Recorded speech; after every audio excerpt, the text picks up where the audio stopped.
talking with him earlier, actually was in a situation that all of us in this room prepared for and probably thought about, are we ready? And it came calling upon him. Again, I don't think I need to have much of an introduction for the gentleman. This was an event that occurred at Fairchild Air Force Base in Washington, 1994. And then Staff Sergeant Andy Brown was the defender that responded. And he's here to tell us about what occurred and what lessons were learned and what he went through. Andy, where are you?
So, my name is Andy Brown.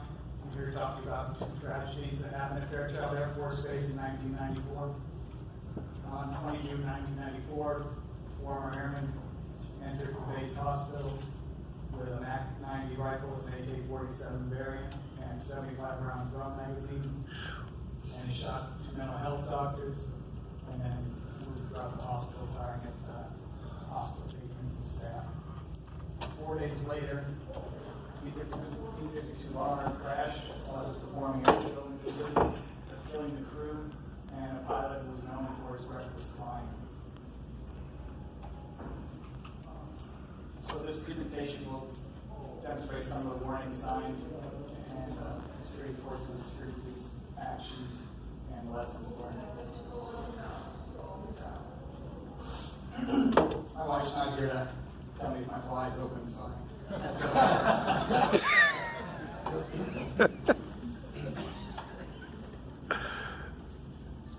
So the gunman, he joined the Air Force right out of high school. While he was in high school, he had a history of mental health problems throughout his life. In high school, he had very odd behavior, which some people say that he was bullied incessantly, and that was the reason why he decided to shoot at the hospital. But I think that his odd behavior is what caused him to shoot at the hospital, and it also made him stand out and get picked on in school. Several people knew that he had some problems. Teachers who went to their counselors, school counselors, their concerns were dismissed. He was antisocial. One girl who tried to befriend him, he paid her back by openly masturbating in class in front of her until she stormed out of the room. But teachers clearly didn't do anything to help her or to curb his behavior. In basic training, he exhibited odd behavior. The DI thought he was uptight, always stressed out, and didn't fit in with the crowd. And he thought that the rules didn't apply to him. When he went on a medical appointment, instead of coming straight back to the dorm, he decided to go to the shop and buy a soda and a soft drink, even though that was off limits area. And that was the last straw where the DI referred him to mental health. Mental health doctors recommended immediate discharge, but that recommendation was overruled by the squadron commander at the time, who had just taken command of the basic training squadron that he was in 2 weeks prior and didn't believe in taking advice from her enlisted folk. The tech school. The instructors there said that the individual had a habit of staring at the walls and was distant, didn't interact with any of the other students. He had a conflict with his roommate, probably over his habit of openly masturbating in front of people. And when the roommate complained, he threatened to set the roommate on fire, told him not to go to sleep or he would douse him with fire fluid and set him on fire. There's indications that he was referred to mental health during tech school, but none of those records were found. And the instructors who recommended his discharge were told to just let it go because he had good grades and he would eventually be graduating. So he moved on to Fairchild Air Force Base, where his coworkers said he had a habit of staring at the walls. He would be reading a magazine on break and they would ask him what he was reading, trying to engage in a conversation. He would just look up at them and smile and laugh. His roommate complained about his perverse behavior, and which led to another referral to mental health at Fairchild. And those doctors said he had an anxiety disorder and recommended he be discharged. But his squadron commander decided to retain him, thinking that he could help him learn to adapt to military life. When his roommate complained about him, he fixated on that complaint and thought that it was going to ruin his career. And he began stalking and harassing his roommate, and which led to another recommendation to a referral to mental health, where they began to think that he was dangerous and recommended that he be sent to Overhaul Medical Center. And they put in his records, the doctors said that we consider this patient dangerous, and the psychiatrist at Fairchild, was in fear for his life, began keeping loaded weapons at the house and told his wife, if she ever saw this airman show up at their door, to get the gun.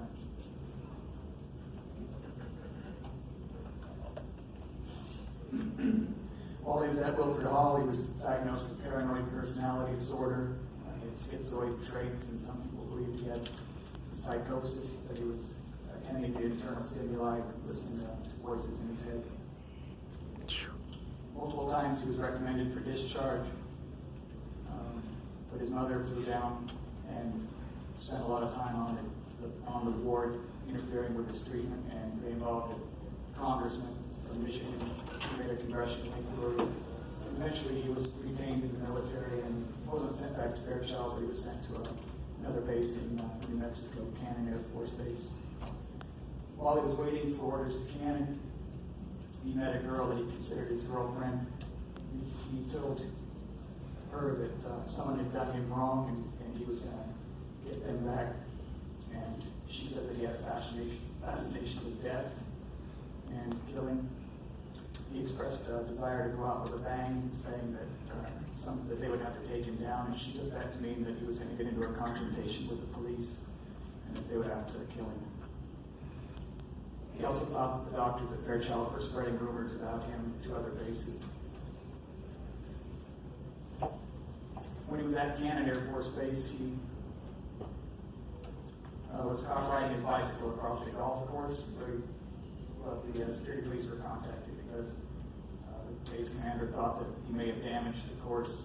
I guess golf was pretty important down there at Cannon. But he was determined that no damage was done, and he was going to be released from the security police interview room, but he refused to go. He demanded to see a lawyer, even though they were telling him he was free to go, that there was no charges. So that odd behavior led to him being taken to the emergency room, and later they were trying to determine if he was under drugs or medication, and mental health got involved, and eventually his commander decided that he needed to be discharged for mental health reasons. One of his co-workers at Cannon was so convinced that he was going to commit workplace violence that he told he asked his supervisors if he could remove Albert or the gunman from qualifying with a rifle. He was trusted with a weapon. And he also reported a dry run workplace violence where the individual carried a long case through the workplace, holding it like it was a rifle, and like he was shooting all of his coworkers. When he was discharged, his commander was so fearful of him that she borrowed a bullet-resistant vest and wore that to the discharge proceedings. And when he refused to leave the area of Cannon Air Force Base or Clovis, New Mexico, and continued to come on the base even after he was discharged, they ended up barring him from the base. But they didn't notify anybody at Fairchild that he had been discharged from the military. The SPs that they kept encountering him on the base, they said they tried to get him mental health help, took him to the ER, and took him to a downtown medical facility that nobody had any psychiatric facilities for him. They said that whenever they were interacting with him, that he continued to eye their pistols on their hip. So the individual withdrew his savings, about $6,000.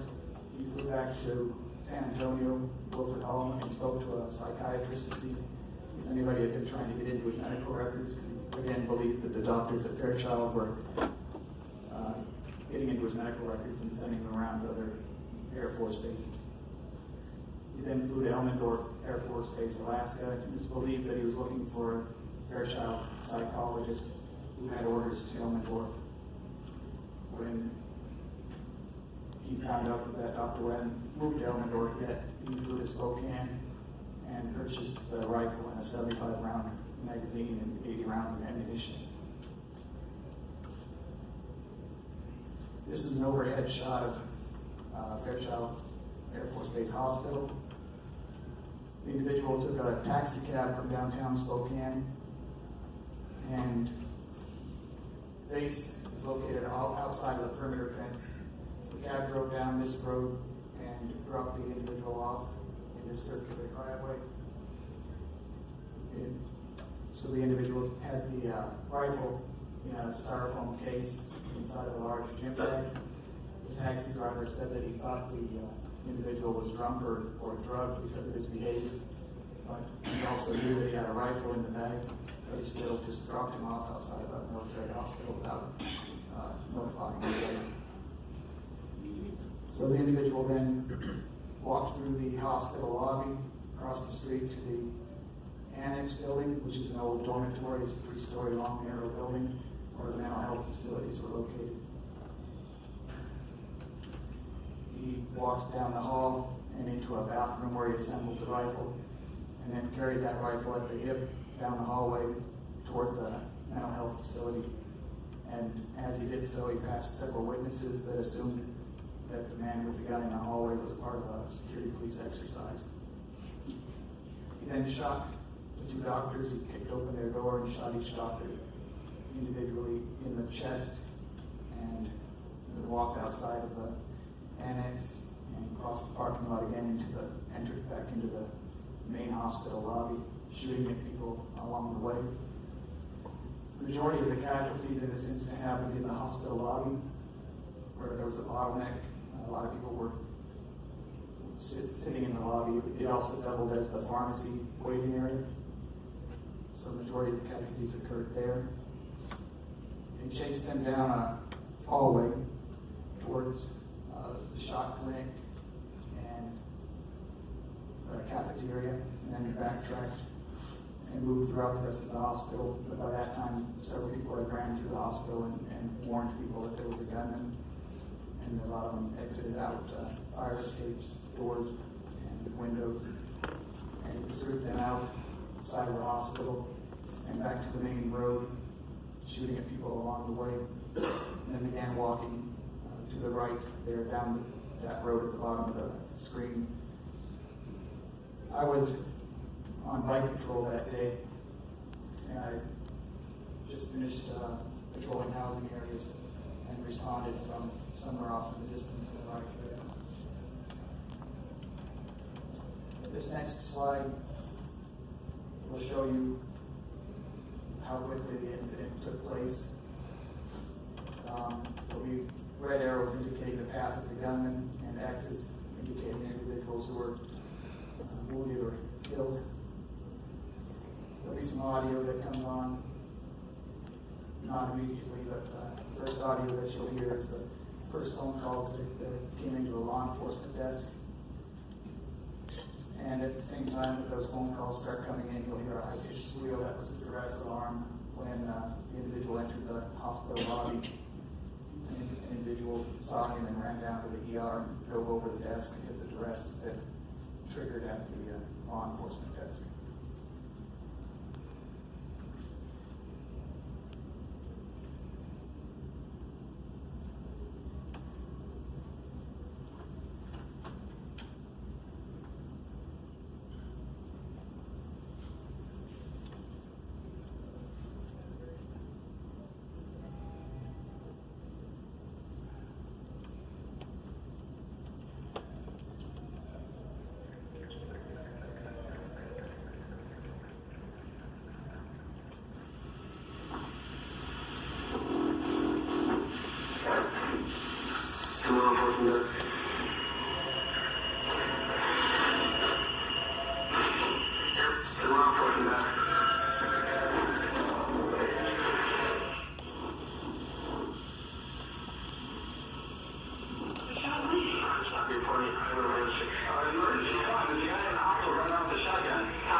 So there were 5 patrols on duty that day at Fairchild. 3 of them were still at the law enforcement desk and responded from there. It was an hour into our shift, swing shift. Swings were from 2 to 10 p.m. and this occurred right around 3 p.m. When gunmen was firing throughout the hospital, people exhibited something called normalcy bias. Some of them, even though they recognized the sound of gunfire, they dismissed it, thinking it must have been construction or car backfiring, doors slamming, or even a training exercise. The majority of the casualties either froze in place, went to the ground where they stood, they didn't seek cover, or they fled or failed to keep moving. Some people reacted quickly, they recognized the gunfire and reacted quickly. As I said, they fled through doors and windows, they barricaded themselves in offices and closets. And once outside, they sought cover in ditches and continued moving away from the danger by leapfrogging behind cover, such as vehicles and such, until they were well away from the area. Incidents like this, although you see them in the news very frequently, they really don't happen often enough to worry about, but they do happen frequently enough to have a plan.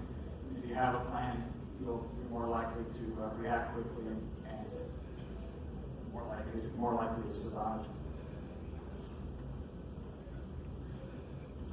The first call for help happened about approximately 1 minute after the shooting began, and the gunman was down within 2 minutes of the first radio call, and he had 19 rounds left in his magazine. But within those 3 minutes, 26 men, women, and children were shot. 22 were seriously wounded, and five lives were lost. 5 dead. I had joined the Air Force right out of high school and took the job very seriously. I had told myself early on in my career that if something ever happened where people were hurt and I hadn't done all that I could to save them, that I wouldn't be able to live with myself. So I had the mindset of it could happen to me and did all I could to prepare myself for a lethal force encounter. There were a few people among our peers who didn't share that same attitude and gave me a hard time for wearing my vest every day and for practicing officer safety tactics. But I didn't let that stop me. I read a lot of books and magazines and learned as much as I could from my mentors. One of the most important things that I learned was mental rehearsal, where every day before I would go to sleep, I would imagine a situation that I might encounter where I would have to use lethal force, and I would vividly imagine the exact steps that I would take to counter that threat.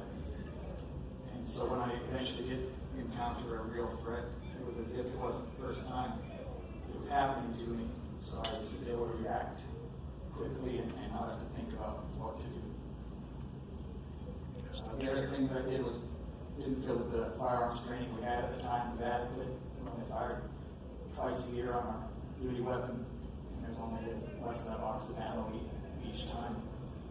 So I purchased, I couldn't afford a Beretta as a senior airman at the time, but I purchased a clone of the Beretta, which was an exact replica, and practiced with it as often as I could. Mostly, is that better? Mostly going out into the woods, shooting at pop cans and pine cones. Try to do a lot of precision shooting so I could hit things at distance. And did a lot of dry fire practice when I couldn't afford the ammo. And practiced as much vigilance as I could on and off duty so I could be aware of what's going on around me. This is an overhead shot of the hospital area. If you can't see it, up at the top of the picture here is the back gate.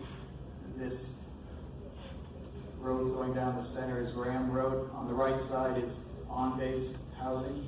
At the time, the hospital was located outside of the perimeter fence and was surrounded by 2 other housing areas. The hospital complex is at the bottom of the screen on the left. When the call came over the radio, I was on bike patrol, as I said. I jumped on my bike and began pedaling toward the scene down Graham Road. I remember a feeling of a sense of calm coming over me, but also the world around me kind of went silent. There was several vehicles fleeing the area, and quite a few of them had rolled their windows down and were shouting at me, trying to let me know what was going on at the hospital. But I couldn't understand what they were saying. Their voices were muted. There was a pickup truck that had been at the hospital area, and it had stopped. There was several people standing in the dump bed, and people hanging off the sides of the truck as it rolled past me, and they were all shouting at me to let me know what was going on at the hospital.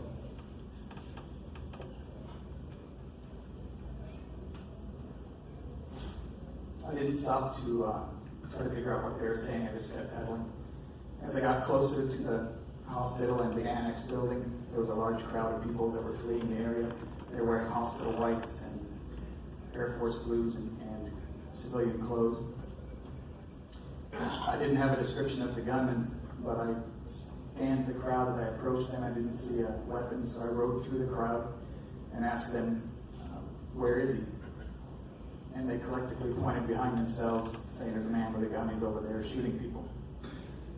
I began to hear gunshots reverberating off the hospital buildings to my left, and the housing areas to my left, and the hospital buildings to my right. But I still didn't see him, so I coasted further. I saw him in the street at a great distance away. He had a long gun at his hip, and he was firing to his left and his right. So I coasted the bike up onto the sidewalk in front of the annex. I rode right past that telephone pole and the fire hydrant. I was beginning to have tunnel vision already and wasn't focused on the gun, and I didn't see the cover that I could have utilized.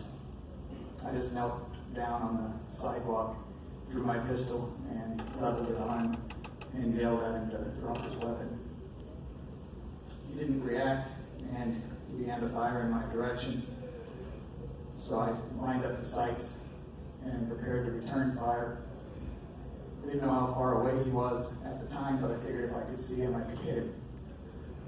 But I had a lot of difficulty finding him behind the front post of the front sight of the Beretta. I managed to get a sight picture and fired off 3 rounds in controlled succession, but he didn't respond. Witnesses say that he reacted to one of my first shots, if not the first shot, as if he'd been struck in the left shoulder. And they did find a wound in his shoulder, but we used ball ammo at the time, and the round had passed superficially through his shoulder without stopping his behavior. I remember feeling a little bit of concern in the back of my mind that he wasn't reacting by gunfire, but I didn't let that stop me. I lined up a 4th shot and squeezed the trigger. And he immediately reacted, jumping up in the air, spinning around and landing flat on his back. The bullet had struck him on the bridge of the nose and passed through his brain and must have sent electrical impulses through his legs, which launched him up into the air, because it was just like Hollywood. So after the gunman was down and the bullets were no longer flying, that's when I decided to take cover.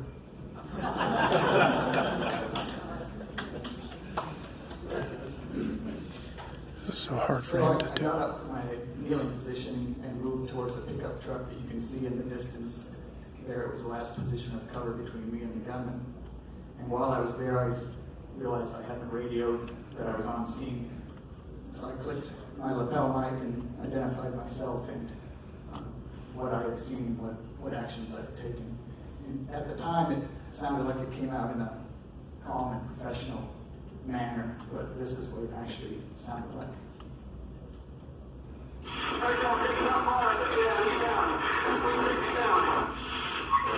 Police wanted this individual is still in the hospital. He's firing off rounds. Copy, 2 people are down. Right down, please, 6. I saw him. He's down. Roger that, 6. 6, what's your location? Where's the individual? Down, where you are.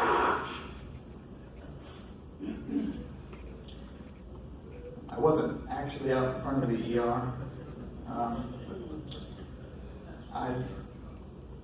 When they asked my location, I looked out and saw about 300 yards away to the left, outside of the range of this picture, there was a big sign that said ER entrance. So that's what I gave as my location. But backup arrived shortly after I took cover behind the truck, although it seemed like minutes. I think they were probably there in just a few seconds, and they had no trouble finding me.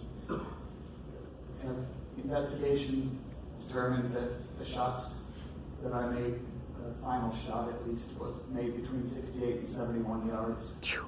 Wow. With a 9mm. I hit him 2 out of 4 times.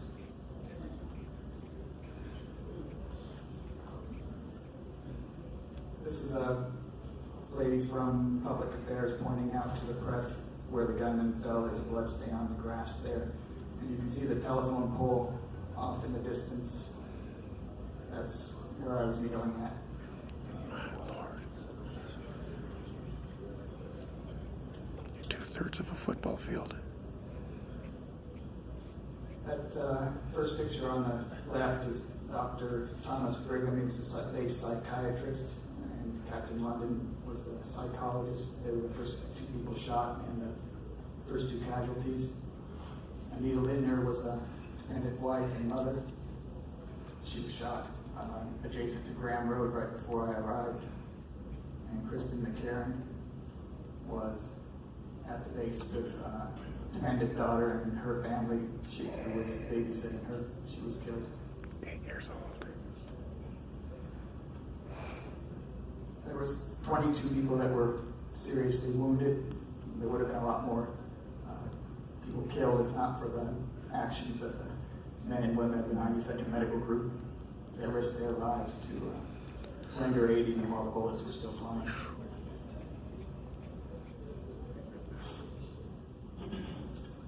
The police statistically don't arrive in these situations in time to save lives or end the killing. That's right.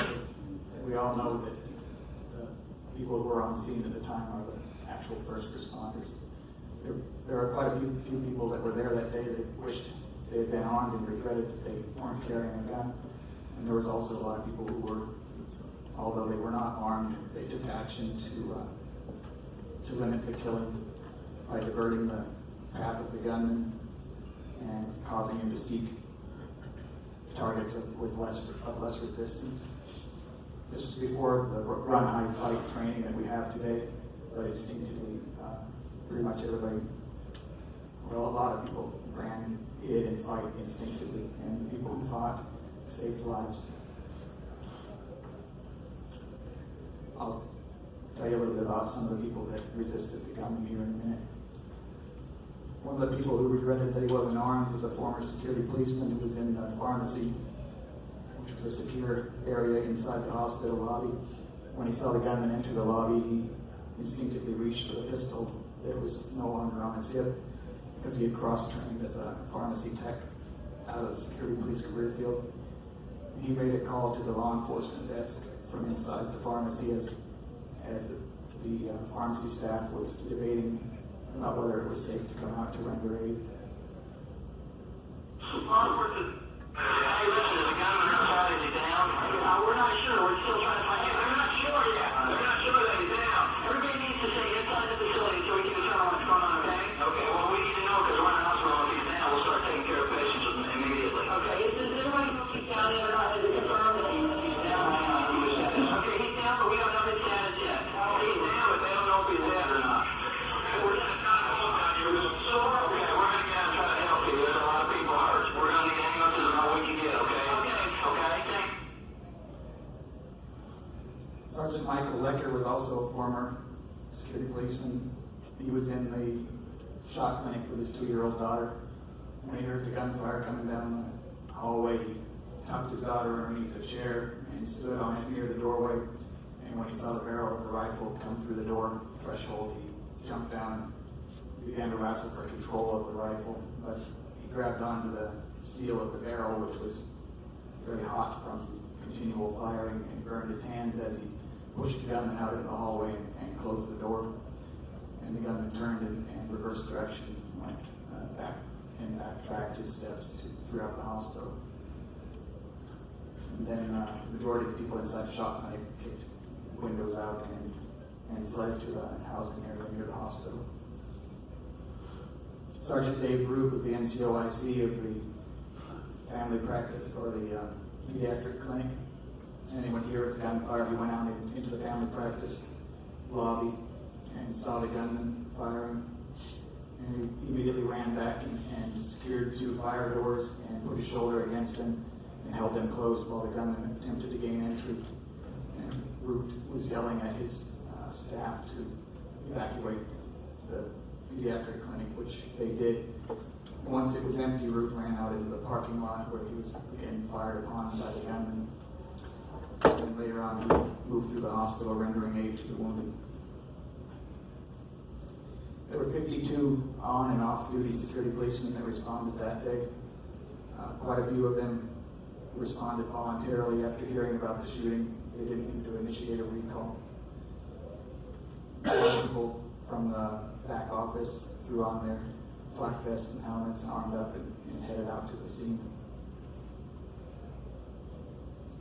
We used the peacekeepers that you saw in that previous video to transport wounded that were found in the parking lot, to transport them to the ER, which was the casualty collection point.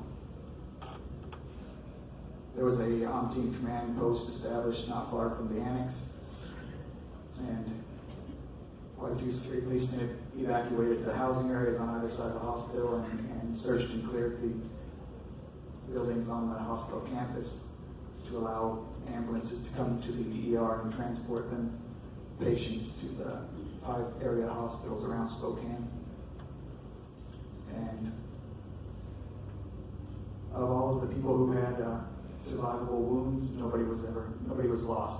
Everybody who had a survivable wound was saved by the medical care that was given to them at the Fairchild Hospital and the Spokane hospitals after they were transported. The other incident that happened at Fairchild was a B-52 crash. At the time, Fairchild was the home of KC-135 tankers and B-52 bombers. Fairchild, although there was policy against using heavy aircraft in air shows, they had a history of attempting to use their heavies during doing aerobatic maneuvers during air shows. And it led to a fatality in '87 where a KC-135 crashed. They promised Congress to never use the heavy aircraft in air shows again. But in 1991, that began to change when Lieutenant Colonel Bud Holland began to perform aerobatics in the 1991 air show. Several of his crew members complained about the way he flew the plane. I flew very low and liked to bank the wings up to 90 degrees, even at low altitude where it was difficult to recover from a bank of that steep. His crew members complained to their leadership, but they failed to act. And it was kind of an unusual position that Colonel Holland held. He was the Chief of Standards and Evaluations, in charge of enforcing the safety policies of the aviators and training them.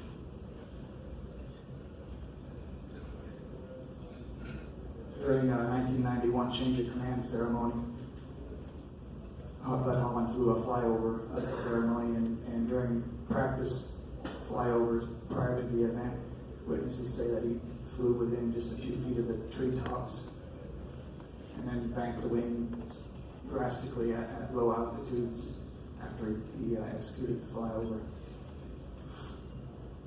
His flying grew progressively more reckless as he neared retirement. In 1994, in Yakima Valley for a training bomb run that was doubling as a photography op, he hugged the valley floor and then climbed up a steep incline to a ridge so that the photographers could get a front-on shot of the B-52. And his co-pilot, so Colonel Holland made progressively lower and lower passes over this ridge, prompting the co-pilot to try to fight for control of the aircraft and yelling for him to climb. On one pass, the co-pilot says that they may have cleared the ridge by less than 3 feet. Jeez. Lieutenant Colonel Mark McGeehan was a brand new commander of the 325th Bomb Squadron, and he attempted to get Bud Holland grounded before somebody was killed. And when leadership didn't act, they failed to ground him. Lieutenant Colonel Holland said that none of his men would fly with Holland. If anybody had to be his co-pilot, he would do it.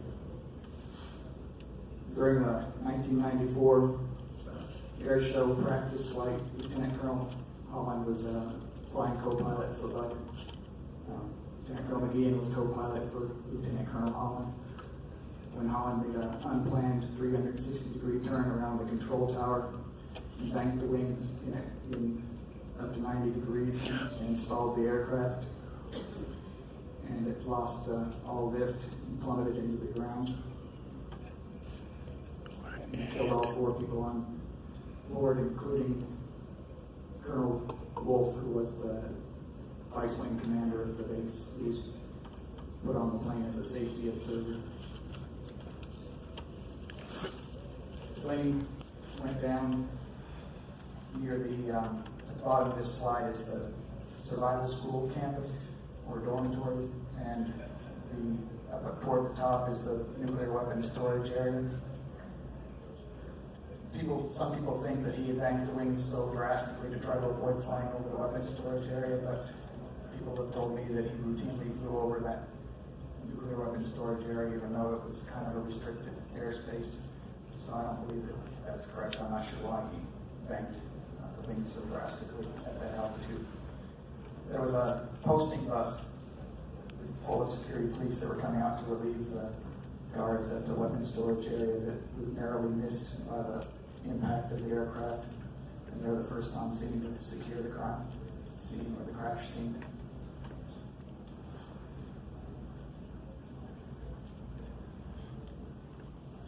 They had to extend the perimeter that they initially set up because people were overcome by the toxic smoke and fumes.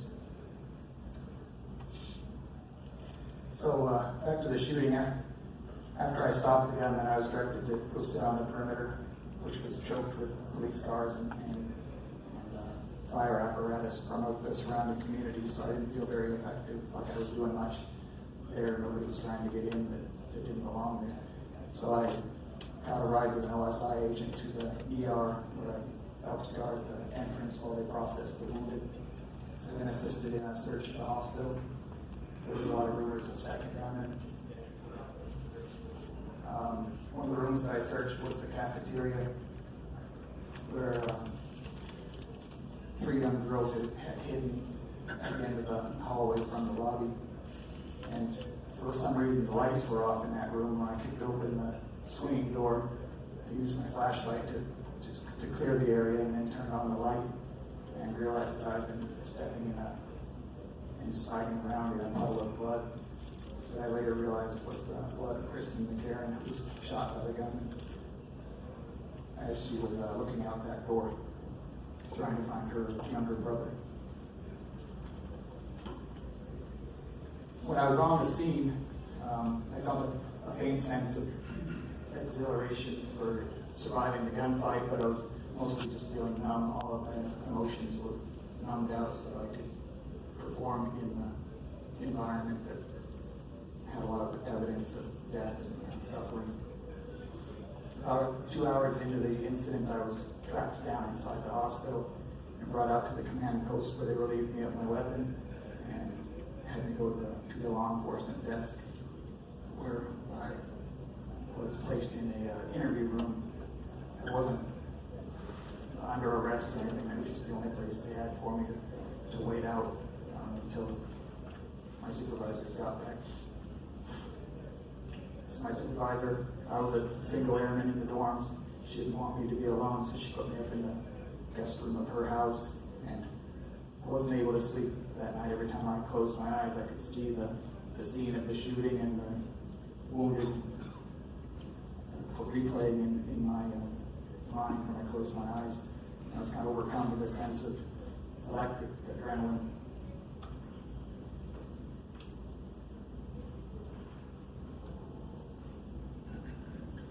I was relieved of duty until it was cleared, until an investigation cleared me of any wrongdoing.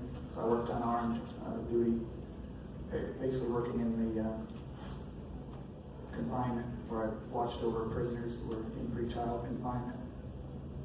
The media was my only source of information where I learned about the victims and their wounds and how they were dealing with the recovery.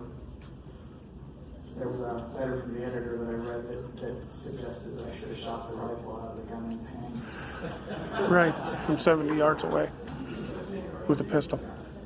But the letters to the editor were not the only second guessing that was going on. I was also second guessing my own actions, replaying the scenario in my head, wondering what I could have done differently, that I could have gotten there sooner, that there was an effective time distortion. It felt to me like I had taken forever to get to the scene, and I questioned myself about what I could have done to get there sooner and save more lives.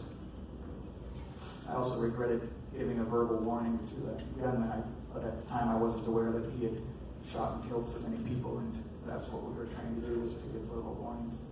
Nowadays we know that if you know there's an active shooting going on, you don't need to give the guy a warning, you just take him out. That's exactly right. I was kind of obsessed with figuring out how long it took me to get to the scene, so I began requesting copies of the police audio tape so I could look at the timestamps and know how long it took me to get there. But I kept getting denied those requests. They said they didn't have the technology to make a copy of the reel-to-reel tape. I didn't feel any guilt for shooting the gun any more than any other suicide that I hear about.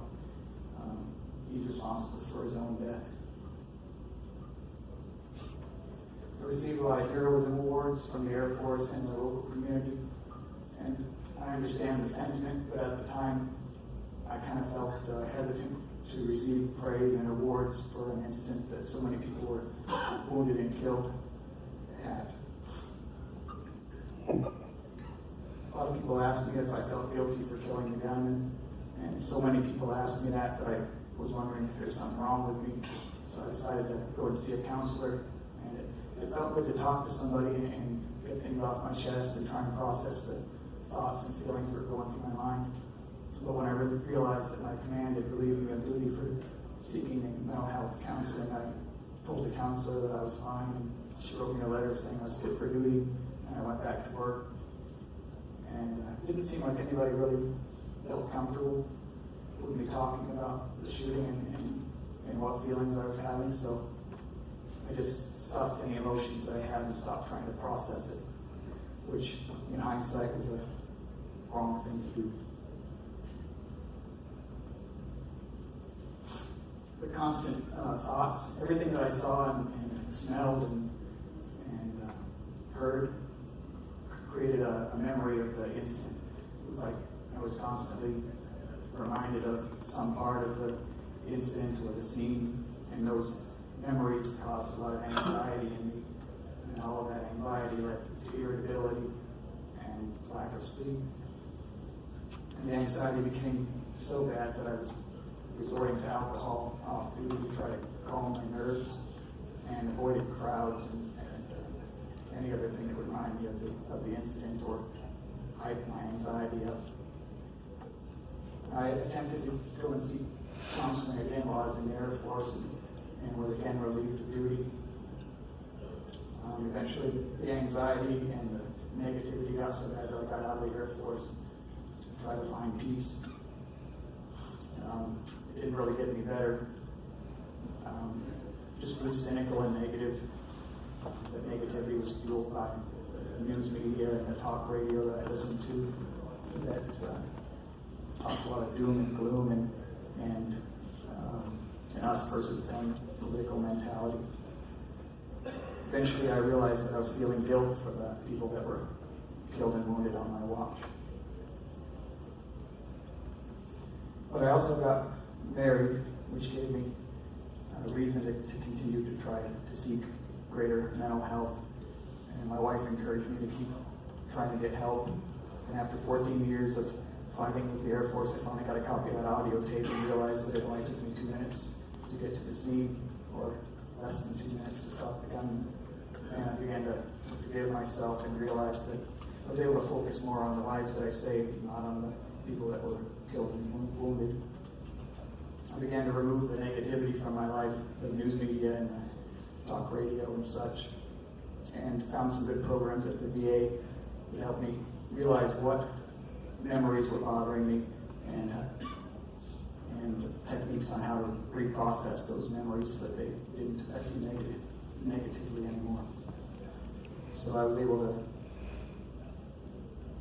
appreciate simple things in life and learn techniques to reduce the anxiety without alcohol. I started writing a book about the two tragedies, and that process helped quite a bit too by confronting the traumatic images and incidents repeatedly. It diminished their effect on me. So in summary, you may never know the consequences of taking the easy, wrong path or the more difficult, right one. And if you're struggling with any trauma now or in the future, just know that you're not alone and that the feelings are normal, and keep fighting for peace. And as far as the lessons learned, there was a lot of policy changes. The Air Force did make some changes, but there's still a lot more that can be learned. And policy changes is not in itself the only solution. You have to change the people and the mindset that they have about doing the right thing. As evidenced by, in 2010, years after the Fairchild crash, there was a plane in Elmendorf, a C-17 cargo transport that was practicing for an air show. and went down eerily similar to the B-52 at Fairchild. And more recently, the Sutherland Springs church shooting, where a former airman of the Air Force had homicidal thoughts toward their base leadership. Moved similar to the Fairchild incident. They discharged him and barred him from base. There was a lot of other mistakes made in the civilian world regarding that shooting and missed opportunities to prevent it. So just I want to encourage everybody to continue learning from our history and past events. If you're interested in a copy of the book, it's available at your library. You can order it through bookstores or on Amazon. It's in ebook, audio book, and print. And I have some copies here if you are interested. And if you have any questions now or throughout the rest of the day, I'll be here. I have to leave it. My plane leaves at 6 in the morning tomorrow, so I won't get too late. So feel free to hit me up.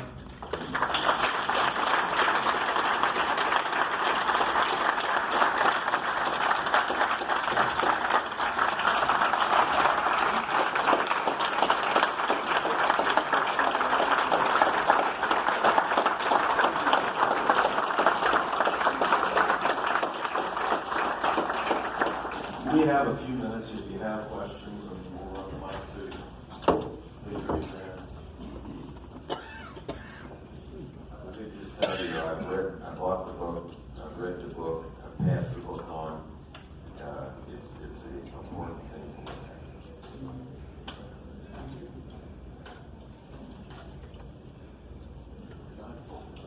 What was your life's work? Say it again. What was your life's work after you got out of here? My life's work? Do religion. Oh, I did a lot of industrial jobs. I had a hard time adjusting. He asked me what I do for a living after I got out of the Air Force. Bounced around a lot of industrial laborer jobs and hated life. Didn't like the lack of structure in the civilian world, so I didn't get along with my supervisors or coworkers. But eventually, after I got better, I went back into a law enforcement type career field. Started out in the border patrol, working in the communications, like a law enforcement desk, and now I work an armed and badged position, but I don't really leave the office much. I work in a seized property specialist with border patrol. Any other questions? Federal agent now.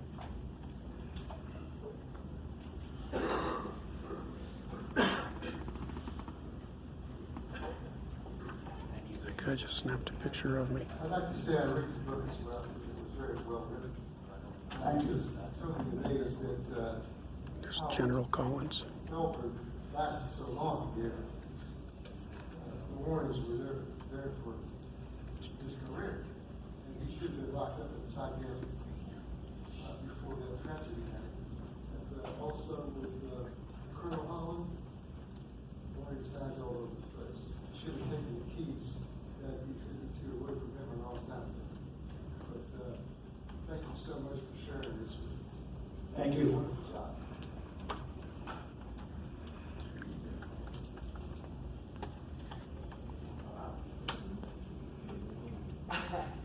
I want to thank you for your personal courage and for all of the lives that you saved by your actions. Amen. Thank you very much. Amen.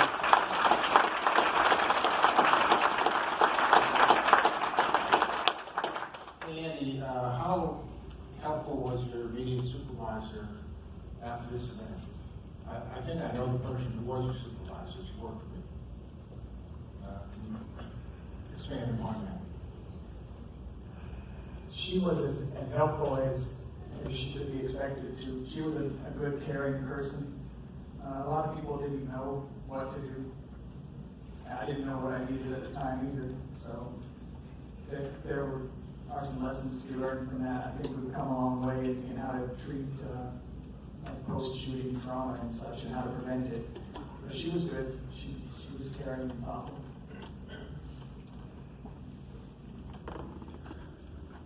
I'd like to know if there were any consequences for the commanders, or who overruled the medical recommendations that these people be further evaluated or discharged? As far as I know, there were no actions taken against anybody other than for the plane crash. There was one commander who took the brunt of it for everybody. There was, for a period of 3 years, there was multiple commanders at all levels that had witnessed a lot of the, or should have witnessed, and were aware of the way that pilot flew, but only one person took the blame for it in the end. As far as the shooting, I don't believe there was any repercussions or reprimands. Andy, good to see you again. How you doing? Good, how are you? Fine. One question I had was, what was his job in the Air Force? The gunman? Yes. He was a PMEL student, Precision Measurement Electronic Laboratory. Did he have shooting training in the Air Force? He qualified expert as a PMEL troop, but he may have had some hunting. He told a girl that he considered his girlfriend that he hunted with his dad in the past, but I don't know for sure what kind of experience he had outside of the Air Force. And you got married afterwards, after this happened, correct? Yeah, I was single until years after the incident. Good talking to you. We'll talk again. All right. Yes, each time when you told us event last year, it made me think of something I'd like to share with people that I experienced also. I was stationed over in Germany in 78 through 80, and I have a troop that worked for me, their sergeant, very bright, very sharp. And but I started hearing rumors about him doing things, but I never experienced any of it myself. So he was kind of shrouding his behavior from me, you know. So, I mean, just excellent guy. And eventually, there was some things that I got suspicious about. I actually, coupled with the other, relieved him of duty, told the superintendent, you know, I don't want it. And I was relieved to start training the team for a rodeo competition. And later, they put him back to work because I was no longer working shift. And next thing you know, he pulled up an office, a pilot, and threw his arm behind his back and broke his collarbone, one of the pilots. So naturally, that went all the way up to the Air Force, you know. And so I was wondering, I never did find out why they put the guy back to work or what the circumstance was, because I was training the team. But it's just something, I share that with you for something for thought. Guys that you think are perfect, or women, you know, if you hear any rumors about it, you probably need to do some research on it. Check it out, try to check it out more thoroughly. Andy, thank you so much. This is Warren to have to take a break, but like Andy said, he's going to be around, so you have an opportunity to go one-on-one and talk to him. But thanks again, Andy, so much.